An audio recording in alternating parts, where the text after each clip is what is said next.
County. This is Olivia Dallas reporting on a recent murder a bit too close to home.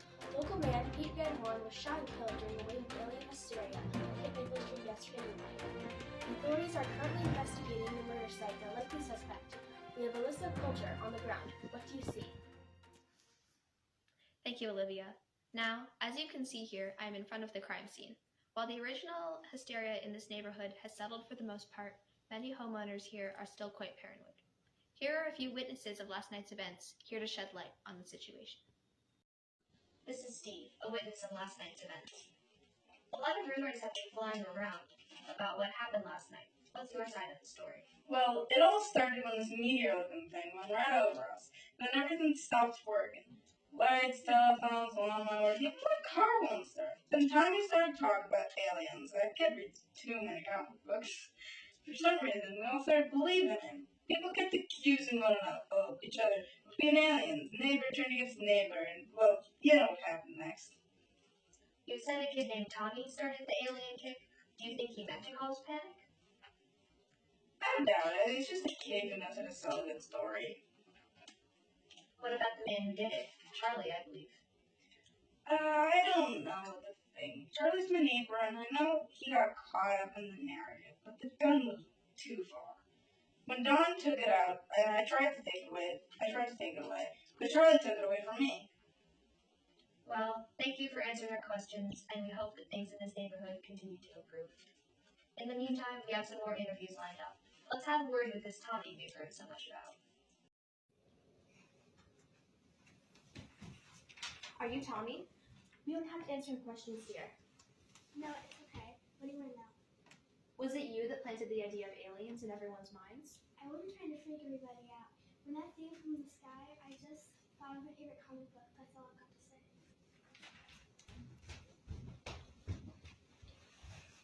Okay, good. You are Don, correct? The alleged owner of the gun? Why did you bring out that gun? I was scared, like everyone else. I wasn't gonna shoot it. I wasn't gonna shoot until I got a good look at what I was shooting. But Charlie ended up with the gun and was too scared to think straight, I guess. It was pretty weird how nothing was working. And then Les's car started all on its own. Maybe it was some sort of delayed reaction? I'm not sure. How is everyone feeling about these events? I doubt anyone slept last night. Now I really must be going. The police asked me to head down to the station to ask some questions.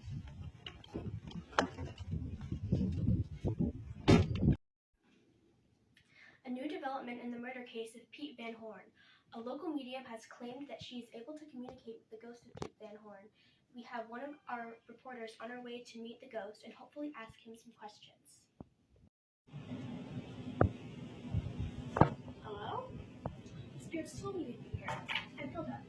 You claimed to be able to speak with Pete Van Horn. Is this true? Oh yes, have a seat. I'll show you.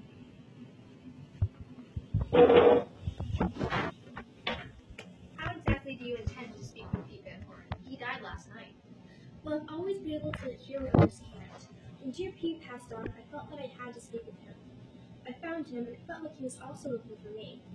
He was confused. Hopefully we can ease his conscience. Okay, let's see it then. Either sir. Yeah.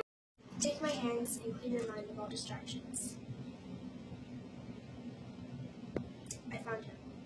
What is it we'd like to know? Hi Pete. I hope you're doing well. I heard you have a lot of questions. Do you know who killed you? He says that he doesn't know but would like to. It was your neighbor, Charlie. How does that make you feel? He is surprised, but increasingly angry. Do you blame Charlie? He says that he should have suspected him. Charlie was always jealous of his perfectly mowed lawn.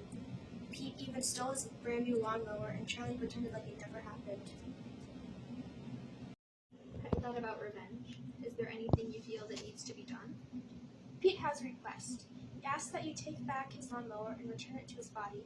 Then he can finally rest and have the perfect lawn in the afterlife. We'll see what we can do. Thank you for your time, Hilda.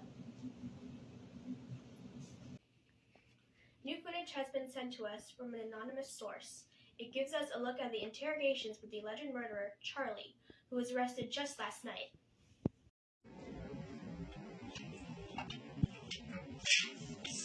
Alright now, I don't want you going around lying to me. That'll just make it hard for the both of us.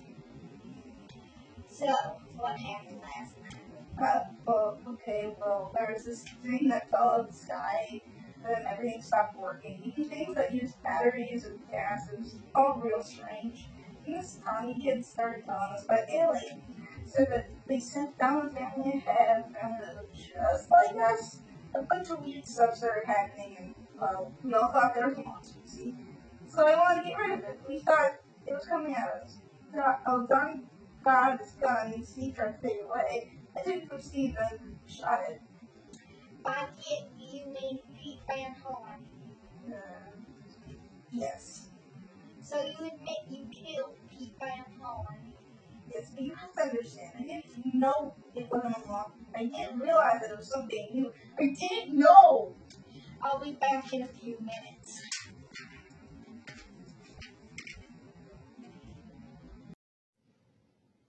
I'm standing in front of the place where many locals claim to have seen what looked like a meteor fall at around 6:45 yesterday evening. Since then, the government has completely locked down the area.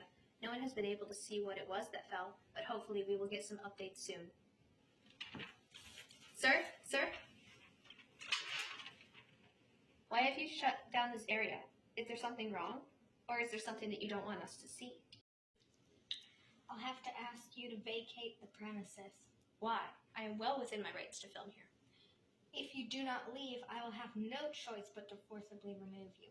This area is for approved officials only. I will not be answering any of your questions. Oh, okay.